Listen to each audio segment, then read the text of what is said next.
Ons het reeds verwys na die metafoor van vuur wat gebruik word om die werking van die Heilige Gees te verduidelik of vir ons makliker te laat verstaan.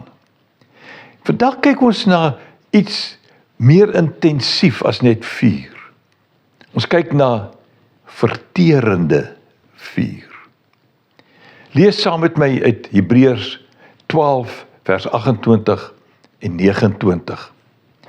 Laat ons wat 'n onwankelbare koninkryk ontvang het, dan nou dankbaar wees.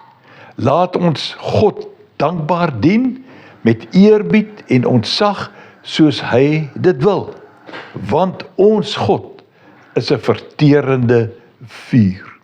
Wat hy hier probeer sê is dit: ons kan nie maar net hoop vir die beste nie.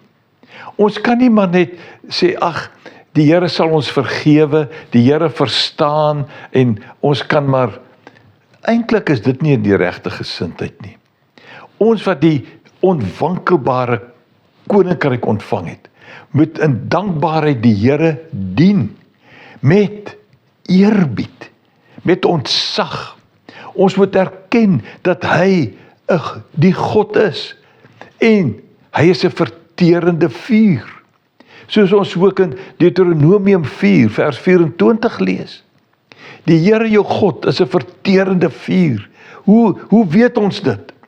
Hy eis onverdeelde trou aan hom. Dit is so belangrik dat ons hierdie beginsel sal handhaaf. En net vir interessantheid in die verbygaan. 'n Mens se woorde kan soos 'n vuur en ook soos 'n verterende vuur werk. Soos wat ons dit lees in Spreuke, hoofstuk 16 vers 27. 'n kwaadwillige mens bring net teenspoed. En hoekom? Hoe kan hy dit doen?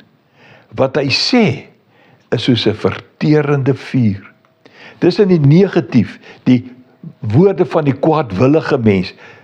En eintlik beteken dit dat die mens met 'n goeie gesindheid, met die regte gesindheid, eintlik nie mense vernietig nie, maar eintlik mense opbou, in teenstelling met 'n verterende vuur, mense met lewe en blydskap vervul.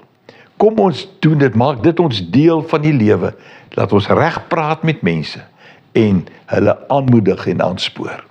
En loop mooi.